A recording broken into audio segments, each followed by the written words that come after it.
Like I was watching an interview with Kobe Bryant, and he was talking about how Michael Jordan put him on to a lot of things. And he said the only reason Jordan did it was because Jordan knew that Kobe was of the same cloth as him. Peace and blessings, you ugly mofos, and welcome to another episode of He Rants. I am your host, Felix Long Trousers. Hey, Daddy! All right, let's not waste no more time. Let's get right into this.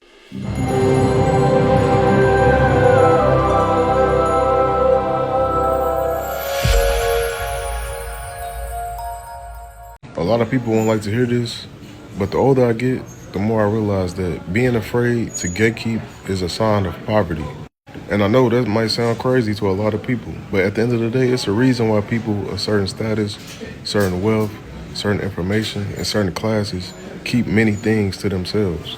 And the reason is because Hold on. Before he says what the reason is, let me say this, right? I hate people who gatekeep. So, I hate people who gatekeep because, sometimes I want a little, like if I see somebody with a nice jacket, like, yo, where you get your jacket from? Like, hey, bro, don't worry about it. You asked too much. You know what I'm saying? I get it to an extent, right? Because if you allow other people to see what you like, where you got your thing from, right, or just any type of there's any type of material object, right? Then they get it, then they tell others, and then it keeps passing on. Before you know, you have like a whole Soul Train line of people doing the same thing, and then it gets played out. It gets played out, but I don't give a damn. Tell me what the hell. Especially like a job, right? If you're gatekeeping a job and you know there's other people that could flourish in this job, but you're like, nah, I don't want everybody working at this job. You're an a-hole, bro. I'm just being real. Let's just be real. Let's keep going, though. And the reason is because everything is not for everybody. Before you put somebody onto something, you have to make sure they have that same cloth as you. Because people will abuse, misuse, and won't even be appreciative of what you putting them onto, and that essentially ruins the essence of that thing. Prime example, how many times we've seen somebody come on this app with something they're putting everybody onto, and next thing you know, now everyone and their mother is doing it, and it essentially ruins it. Because you might have people taking advantage of it, you might have people misusing it, and when that happens, that thing, it'll never be the same.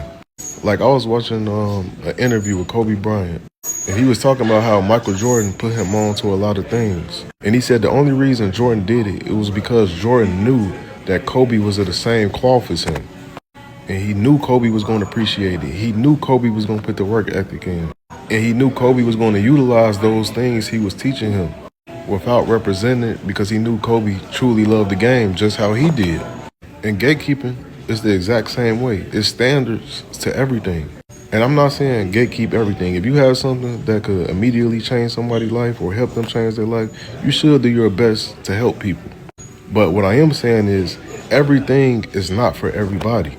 Certain things, they're for certain people on certain intellectual levels. Certain things are for certain people on financial levels. Certain things are for certain people at certain taste levels. But a lot of things... Facts. No, facts. Because you're right, though. You're right. There's certain things that is like, even like when I made the example about jobs, right? Like, there's some people who can come into a job, but you're just like, oh, do you want this person? Like, you're putting your neck out there in order to get somebody into this. It's going to make you look bad if they come in there and then you're like, okay, this guy's an F-boys. I got my best friend a job and now they're getting me fired. I've been working at this company for 4 years. When my best friend came to me saying he needed work, I thought, why not help him out? I've always had his back and I thought he'd be a good fit for the job. I vouched for him, pulled strings, and made sure he got the position. I thought I was doing the right thing, but now I'm watching him slack off every day. He's been throwing me under the bus when things go wrong. My boss has been looking at me like I'm the problem and I'm getting all the heat for his mistakes. I trusted him and now I'm paying for it. The worst part is that I'm the one getting all the blame for everything, and it feels like there's nothing I can do about it without looking like a jerk. I've been low, I've helped him out, and now I'm about to lose everything because of his laziness. I feel like a damn fool. I think that goes without saying, though. I think that goes when it comes to the jobs, right? It goes without saying that, you know, I'm not going to bring in somebody who's a complete idiot just because I know that he or she is capable of getting the job, right? And I do also understand, like, yeah, you don't want everybody doing the same thing, because I don't think you guys remember when Wiz Khalifa first came out, he had an afro, right? And then with that afro, he had a blonde patch in that afro. And once Wiz Khalifa came out with that blonde patch on the fro, I seen so many guys do it, and they just look stupid. They look like complete idiots. And it's like, yo, you guys are dick riders. Like, this is beyond dick rider. You guys are on the dick carousel. I'm talking about you guys are just on the joint, going round and round, riding D-Rocket going up to Mars. You would be going to Uranus. Like, I'm talking about, this is next level D. Long story short, that Wiz Khalifa haircut was just for Wiz. It wasn't for anybody else.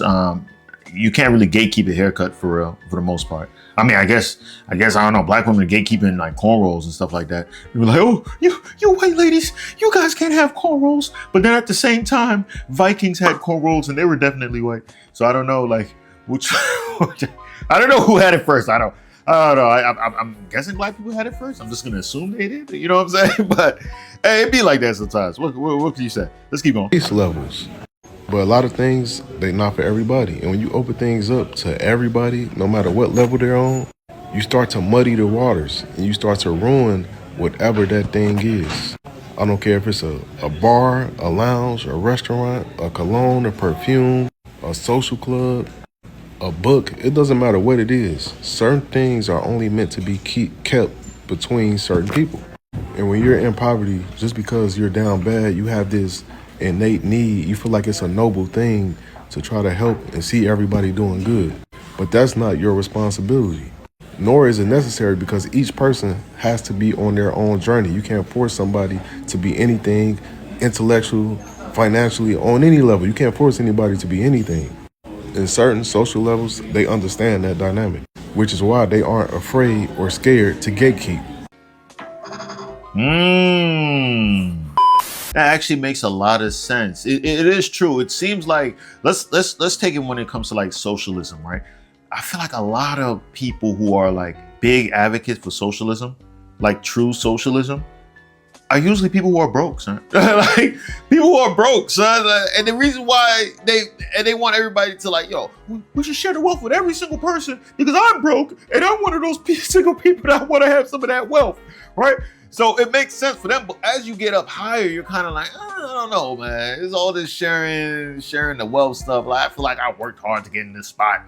Of course, I'm going to help people here and there when I can, but to help everybody, son, does everybody deserve that help, right? And I know some people see that as controversial, but think about it. There's a lot of people out there that you give them some money, a decent amount of money, they start blowing it away on frivolous, dumb stuff, right? This might be a bad example, but in Baltimore, they had a very strong lead epidemic, right? I don't know if we can even call it epidemic, but a lot of kids had lead in Baltimore. And if you've been to Baltimore, you don't need tests to know that. Shout out to the people from Baltimore. I love y'all. 2 bars. I know you probably watched this video.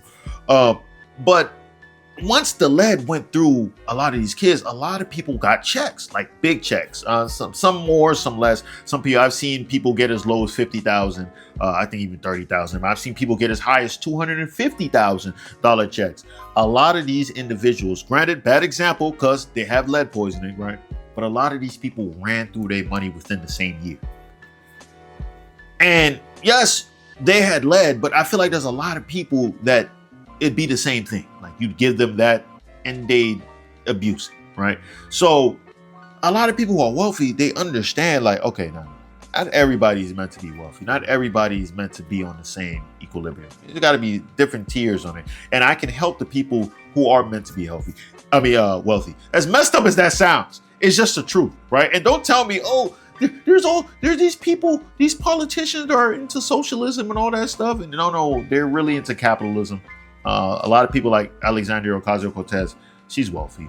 She makes it seem like she's not. She says she's broke. She's wealthy. I think she went to the Met Gala or something like that with a whole lot of other wealthy people wearing like a $45,000 dress. My God, tax the rich. What a model, AOC. Well, no, I didn't know you model as well. Damn.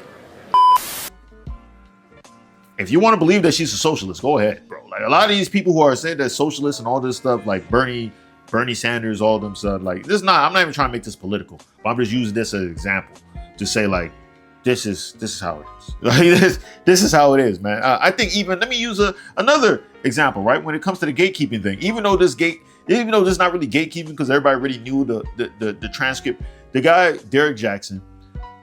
He was out here as the big time simper of the world. I don't mean to be rude, man, but is it that your girl got an attitude problem, or is it that she's signaling to you that she doesn't feel protected by you?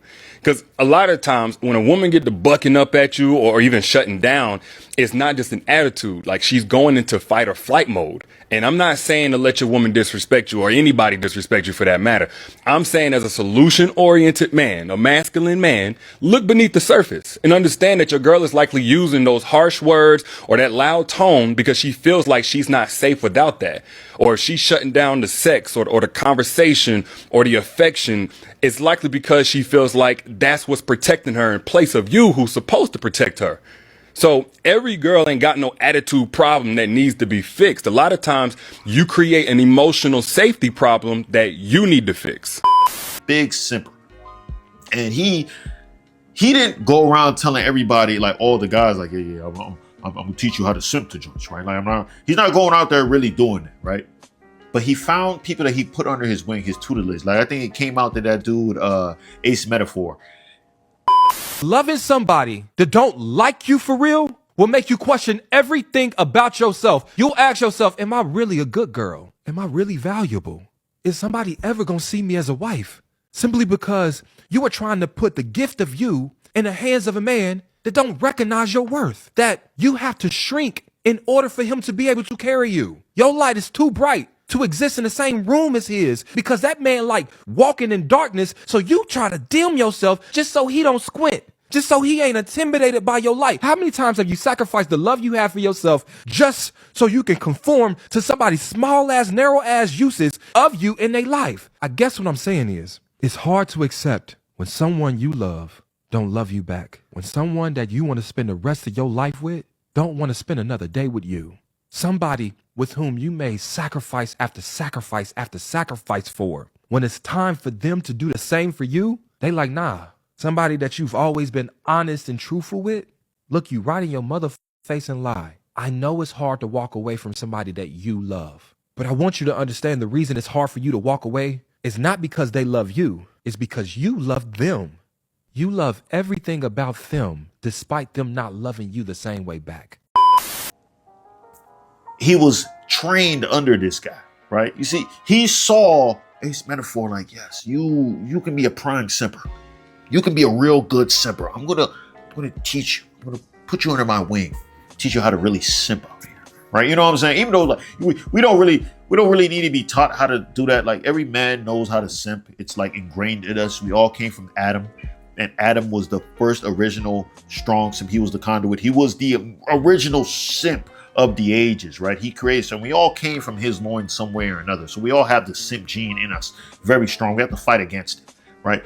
So might not be the best example, but it's similar to the same thing, right? But it's true though. Once you stop gatekeeping, it starts becoming saturated, and saturation usually ends up being, is it too much of a good thing? Sometimes it's not good anymore, right? Like Jordan 1s. Jordan 1s, everybody was loving Jordan 1s, saying it's a classic sneaker. And then now there's like, it got to a point they were dropping a different color of Jordan 1s every week. Now it's like, all right, Jordan 1s are still nice, but it's like, all right, it's too much. Like, it's too much. It's ridiculous. Same thing with the Panda Dunks. I was like, oh, it's cool. It's too many. You know what I'm saying? It's like that. Sometimes you just got to gatekeep. Sometimes it is good to have limited things, right? And then only giving it to select few. Favoritism, even if it's nepotism, sometimes nepotism, I hate nepotism though. But it is what it is. I don't know. Let me know what you guys think on that. Do you think like, no. Regardless, gatekeeping is not the way to go. We got to allow everybody to flourish. Or do you feel like, you can gatekeep here and there, share here and there, but for the most part, try to gatekeep to make sure things stay in order? I don't know. mixed opinions on this one. I can understand. But that's all I got to say. Peace and blessings, you ugly mofos. And I'm out.